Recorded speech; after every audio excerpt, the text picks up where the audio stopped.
simplemente la empresa tiene una política X que exige que la obligación de votación sea Y. Pero no hay, obviamente que, ¿dónde te afectan leyes extranjeras? Sí, por ejemplo, las leyes de acceso a los datos, eso sí te afecta. Si tú alojas datos en un servidor en Estados Unidos y por algún motivo el gobierno de los Estados Unidos o la NSA quiere acceso a esos datos, quiere verlos, lo más probable es que con las leyes que ellos tienen en Estados Unidos tengan derecho, o sea, consigan obtener los datos. ¿Ya? Y eso es un tema que tenemos que tener en cuenta. Y lo vamos a ver un poquito en el tema de seguridad. Contra esos riesgos tú debes protegerte. Ahora, si la información viaja a través de Internet y viaja a través de un nodo norteamericano, ese riesgo también existe. O sea, lo más probable es que el gobierno de los Estados Unidos, si tú pasas por un proveedor de Internet norteamericano, si el gobierno de los Estados Unidos quiere tener acceso a la información, la va a tener. Entonces ustedes recuerdan, hace 2 años, un caso bastante, el caso de Snowden. ¿Quiénes conocen el tema de Snowden? Una persona que era un contratista para la NSA, que filtró unos documentos de un programa de la NSA para, digamos, espiar o monitorear todos los datos que pasan a través de las redes norteamericanas. Con el filtrado de los archivos de Snowden, los ingenieros de Google se dieron cuenta de que la NSA estaba monitoreando un canal privado.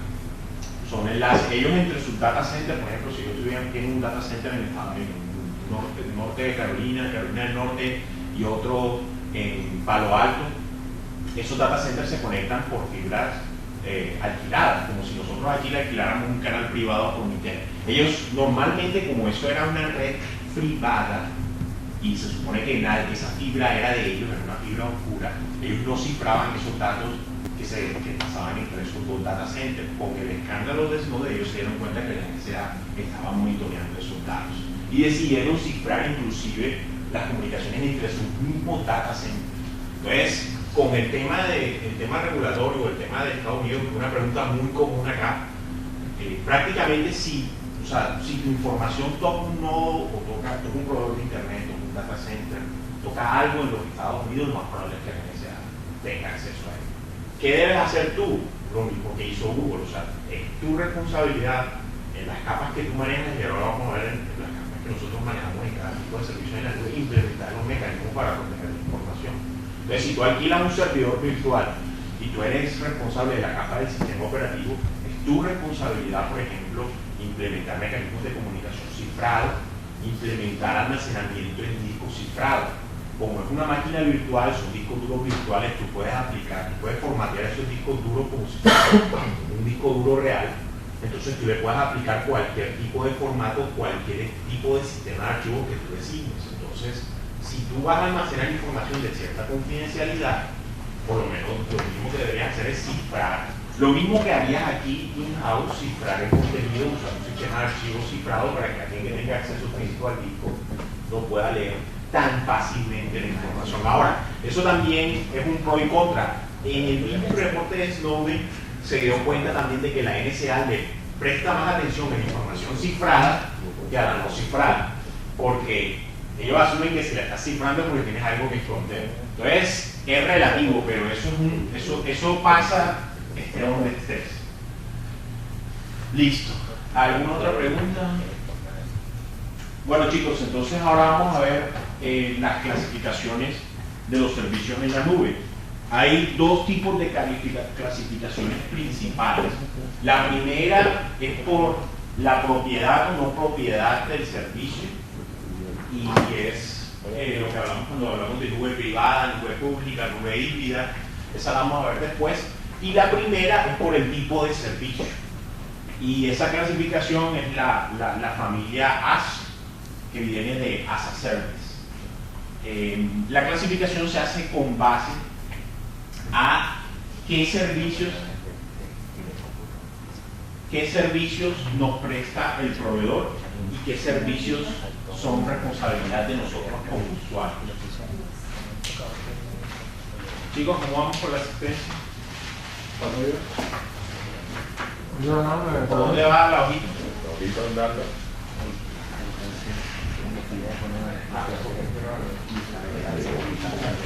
La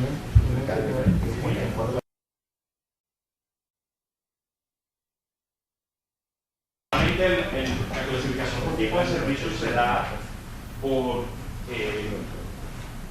las capas o dentro de un esquema o un bosquejo del modelo OSI, las capas que el proveedor soporta o ofrece y las capas que nosotros administramos. Entonces, la primera son 3 tipos de servicios en la nube. Esto es un término que no es oficial, que muchas veces se maneja por marketing también y a veces por marketing también los vendedores inventan nuevos términos. A veces habla de DaaS, base de datos como servicio. O sea, no es algo que tampoco nos tengamos que aprender, pero estos son los principales. Los principales son esos. Hay otros, o sea, hay unos que también uno de non-profit y que tiran unas ahí. O sea, tratan de pronto de renombrar, pero por ahora los consolidados que todos los proveedores manejan y los más estandarizados son estos 3. Entonces, el primero es SaaS, que viene de las siglas Software as a Service o Software como Servicio. El último es IaaS, que viene de las siglas Infrastructure as a Service o Infraestructura como Servicio. Y el segundo, que es el mejor conocido, es PaaS, Plataforma como Servicio o Plataforma as a Service. ¿Quiénes conocen Software as a Service? Me imagino que todos. Cualquier persona que haya usado Office 365, Google Apps, conoce el modelo de Software as a Service. ¿Quiénes conocen Plataforma como Servicio? ¿Quiénes han oído hablar de él? ¿Saben de qué se trata? Es infraestructura como servicio. Entonces, en infraestructura como servicio, la idea es que yo alquile, o el servicio que me presta el proveedor es de una infraestructura virtual. El proveedor me alquila servidores virtuales. Y yo pues tengo la capacidad de administrar esos servidores instalando software que necesite. Software as a Service es donde el proveedor me provee un software a través de internet, y plataforma como servicio es cuando el proveedor me provee una plataforma para yo ejecutar mis aplicaciones. Es una abstracción que está entre las dos, y simplemente yo no alquilo servidores ni nada, sino que yo le entrego al proveedor el código de mi aplicación y el proveedor lo ejecuta. En las 3, ¿cómo es el caso de licenciamiento? Normalmente el licenciamiento depende de cada aplicación como tal, pero normalmente casi todos los servicios de PaaS y IaaS son similares. En el caso de SaaS, la mayoría del licenciamiento es por usuario o por alguna métrica de uso. Por ejemplo, si es un SaaS, en SaaS, que digo, por ejemplo, Office 365, casi que la medida estándar de SaaS es por número de usuarios o por número de usuarios concurrentes. Pero, por ejemplo, yo ahorita en los enlaces de interés, y ahorita les puedo mostrar un ejemplo de un SaaS para monitoreo de servidores. Entonces, por ejemplo, ese SaaS es por número de servidores que yo monitoreo. Por ejemplo, Google, en cuanto al número de usuarios, el SaaS ellos lo aplican de esa manera. Para las cuentas de correos empresariales, Google son licencias. Online, Office 365, Google Apps, todo es por número de usuarios. Salesforce por número de usuarios. Hay otros que es, por ejemplo, muchos ERP por número de clientes. Los CRM, Salesforce, muchas veces por número de clientes. Es más, el mismo software puede tener planes diferentes donde Sí, pero es el paquete completo. Pero yo digo, por ejemplo, en la infraestructura de aplicaciones como bases de datos, por ejemplo, Oracle. Ellos, o sea, en el primero es obvio que ellos asumen el valor, la licencia porque es el paquete el que te llega, el software completo. Pero cuando tú te defines por una infraestructura de bases de datos, por ejemplo, Oracle, una licencia tan cara, ¿ellos asumen o uno tiene que tener la licencia y decir, bueno, mira, le colocan mi licencia? Es que ahí ya entramos en lo que es IaaS. Por ejemplo, en IaaS, cuando yo alquilo servidores, esos servidores, el licenciamiento de esos servidores tienen dos modelos posibles. Hay un modelo que se llama Bring Your Own License y trae tu propia licencia, y otro modelo que se llama License Included. En TIA. En IaaS. Entonces, el tema del licenciamiento de software nosotros lo conocemos, la gente que ha trabajado virtualización lo conoce. Por ejemplo, en el caso mío de la sala, nosotros estamos realizando la virtualización de los servidores, pero todo el licenciamiento de los aplicativos tenemos que correr nosotros. Nosotros llevamos todas las licencias de software y las montamos allá. Hay un tema legal de licenciamiento que es con Microsoft, que es el que más el proyecto, y están acordando ciertas cosas porque Microsoft se cobra por toda la comunidad educativa. Entonces, se nos va casi 900 millones solo en licenciados Microsoft. Entonces, hay un tema ahí de que, a pesar de que nosotros vamos a ofrecer el servicio para una población de 500 estudiantes, ellos me cobran por toda la población. Entonces, se está discutiendo de esa parte. Y también tengo el caso del SAS, que es lo que les comentaba del software de nómina, que el proveedor me quiere, me va a tocar irme para la nube. Y él me cobra es por usuario, o sea, me dice yo, esta parte te cobro por 300 usuarios y me vende paquetes de 300, yo tengo 500 empleados que me marcan aquí el reloj. Entonces me toca comprar 2 paquetes de 300. Y si creciendo me tocará ahí. En el tema de virtualización, y es una de las ventajas iniciales de la virtualización, a no ser de que haya una licencia especial, las licencias de software tradicionales aplican por máquina virtual, y eso es un contra de la virtualización. Si yo virtualizo, en teoría aumento mis costos de licenciamiento. Eso es relativo porque por el mismo modelo de negocio los mismos proveedores de software se dieron cuenta de que eso a largo plazo no es escalable, y muchos proveedores de software usan licenciamientos especiales para esquemas virtualizados. Es lo mismo que en educación. Muchos de los proveedores de software tienen licenciamientos especiales para instituciones educativas porque se dieron cuenta de que si aplican el mismo licenciamiento que aplican en las empresas, ninguna universidad les va a comprar el software. Pero al final el mercado es el que marca la pauta. El Bring Your Own License en el modelo IaaS es muy sencillo. El proveedor hace un acuerdo con el fabricante de software y te permite la misma licencia que tú comprarías para un servidor propio, utilizarla en tu proveedor. Entonces, por ejemplo, aquí tenemos el caso de Azure, el caso de Amazon Web Services, que hicieron alianzas con Oracle. Y si tú adquieres, tú tienes una licencia de Oracle para un servidor con un procesador, tú puedes adquirir un servidor en Azure, tú puedes adquirir un servidor en Amazon Web Services y puedes con esa licencia usar ese servidor. Es la misma, no tiene que ser una especial para el servicio de nube. Hay otros modelos, que el otro modelo es Bundle License, que es que la licencia del software está incluido en la tarifa de la máquina. Entonces yo puedo alquilar en Amazon un servidor con el Oracle incluido. Obviamente que está, los últimos deployments que nosotros hemos hecho, ese modelo está disponible para Oracle, excepto para la versión Enterprise. Si tú quieres desplegar la versión Enterprise en la nube, tienes que traer tu propia licencia, pero una versión estándar tú puedes alquilar una máquina por unas cuantas horas donde en el costo horario de la máquina está incluido el licenciamiento de la base de datos. La recomendación ahí, porque yo estuve cotizando el tema y a mí me ofrecían todo, licenciamiento, me cobraban por cantidad de usuarios, la licencia de SQL Server, la de, bueno, ellos me tiraban Citrix y incluía todo el paquete. Me cobraban por número de usuarios, pero me imagino que ahí el tema se eleva, ¿no? ¿Cuál sería la recomendación? Es que tener unas licencias y que nos las proveen.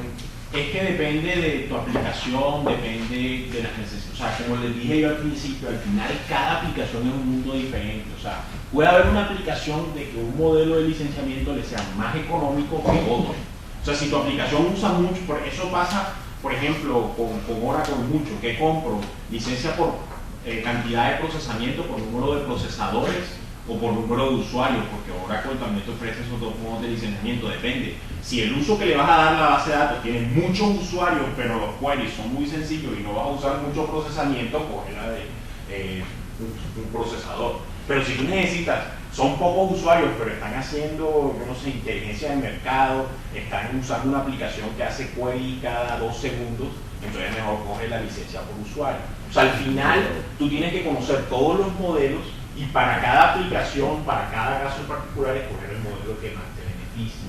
Y ellos les saldría un poco más económico porque ellos están comprando más a licencias. por ejemplo, con Oracle. A mí una licencia, una sola licencia de Oracle me está saliendo en $6,000. Claro. La OCC.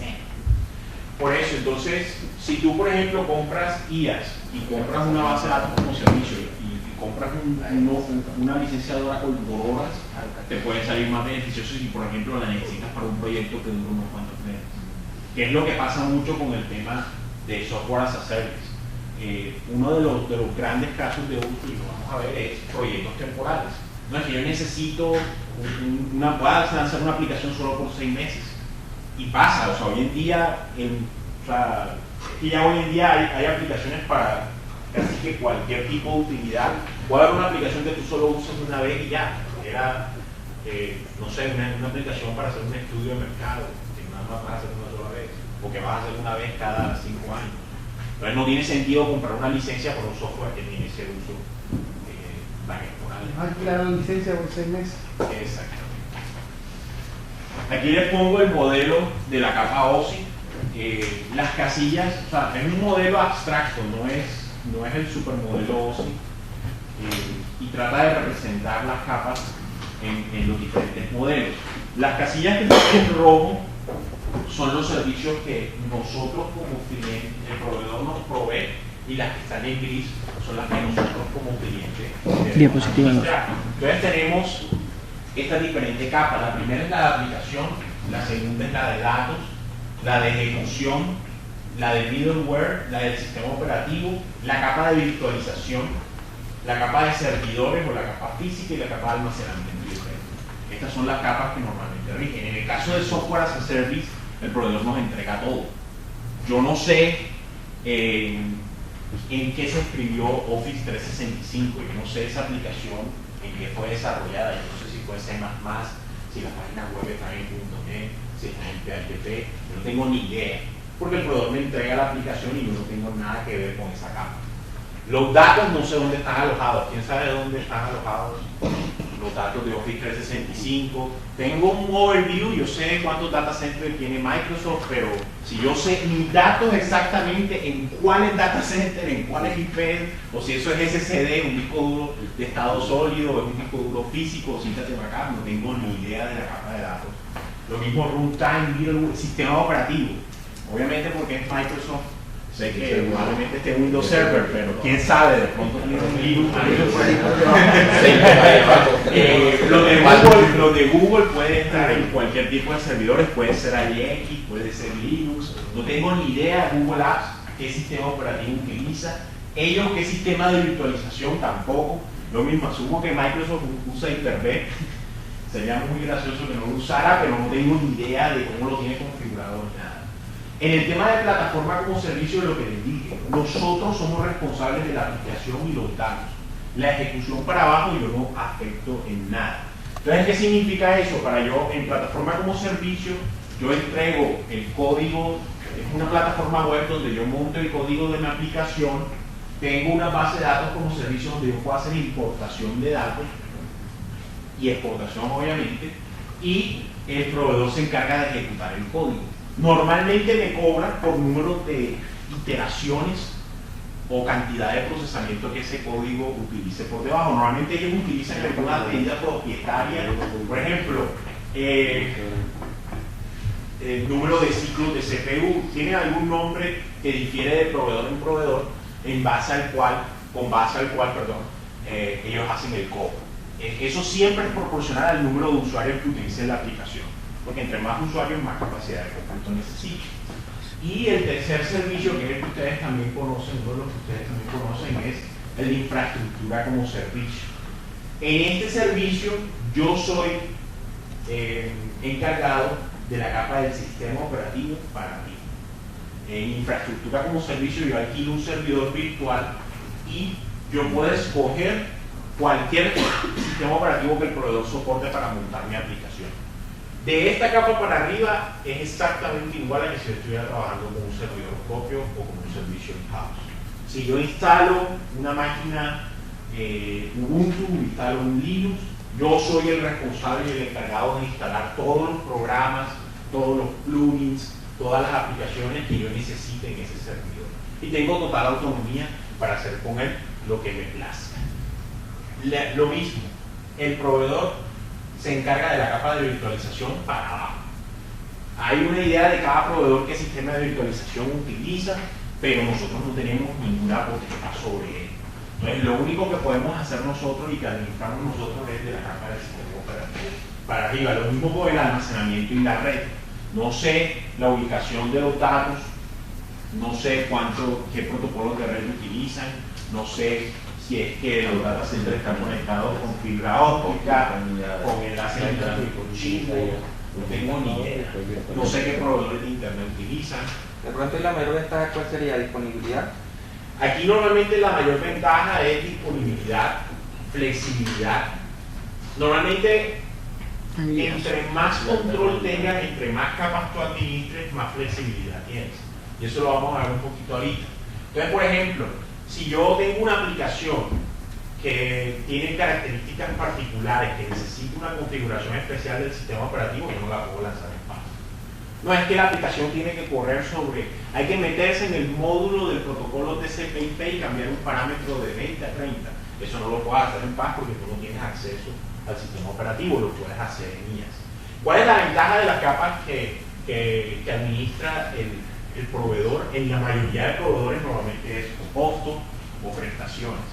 Estamos hablando que el tema de la democratización de la computación es, si yo alquilo un servidor en Azure o lo alquilo en Amazon Web Services o en Google Compute Engine, yo tengo un servidor de punta que fácilmente puede tener el último procesador que salió en el mercado a mi disposición. Esa es la principal ventaja, además de ciertas certificaciones. Nosotros tuvimos el caso de un cliente que se manejaba en el sector salud. Cuando hicimos el primer acercamiento comercial nos rechazó, nos dijo, no, a mí no me interesa, nosotros tenemos nuestro propio data center, etcétera, etcétera. 3 meses después nos contactó porque necesitaba lanzar su aplicación para Estados Unidos y le estaban pidiendo una certificación específica a nivel de data centers. Sorpresa, ningún data center en Colombia estaba certificado para esa certificación porque era una certificación norteamericana y los proveedores que nosotros soportábamos o que nosotros hemos utilizado tienen esa certificación, una certificación que se llama IPA.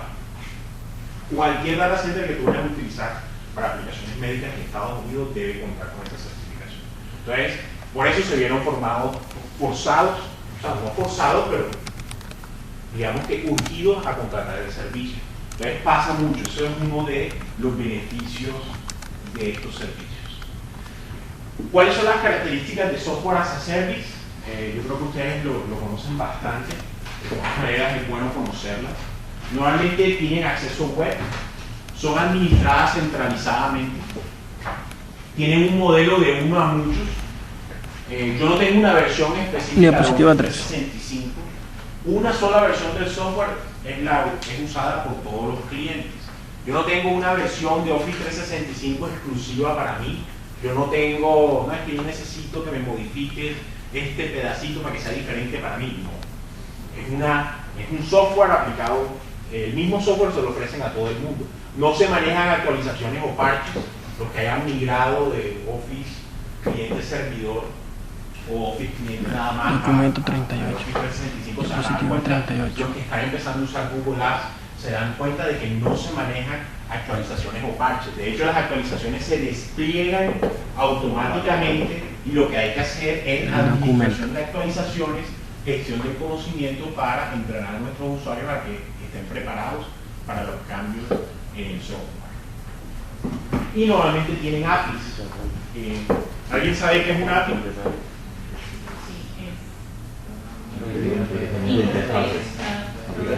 Application Program Interface son interfaces para aplicaciones. Hoy en día en Internet, todos los programas, todos los software as a service están obligados a tener API. ¿Qué es un API? Es un servicio web diseñado exclusivamente para que la aplicación pueda interactuar con otros programas.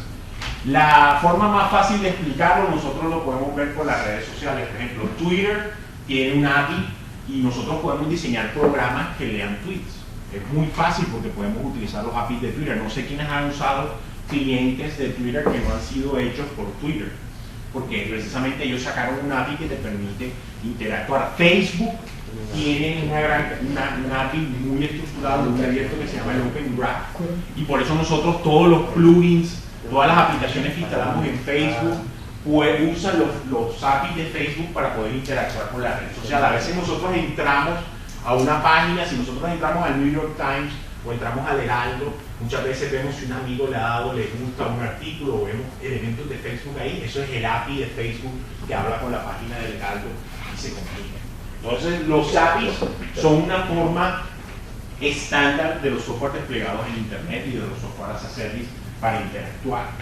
Es la forma de complementar y digamos que complementar el modelo uno a muchos. Dado de que yo no puedo modificar el software, el API me permite integrar con el software y hacer las cosas particulares que necesito, por las cuales necesitaría modificar el software. Entonces, en lugar de tener que modificar el software, yo hago un software aparte que se integre con el servicio y que haga las cosas que necesito que se hagan con la máquina. ¿Cuándo se debe considerar software as a service? ¿Cuándo se recomienda? Estas son recomendaciones generales, pero sí es bueno que las tengamos en cuenta porque casi siempre se necesita. Poca personalización.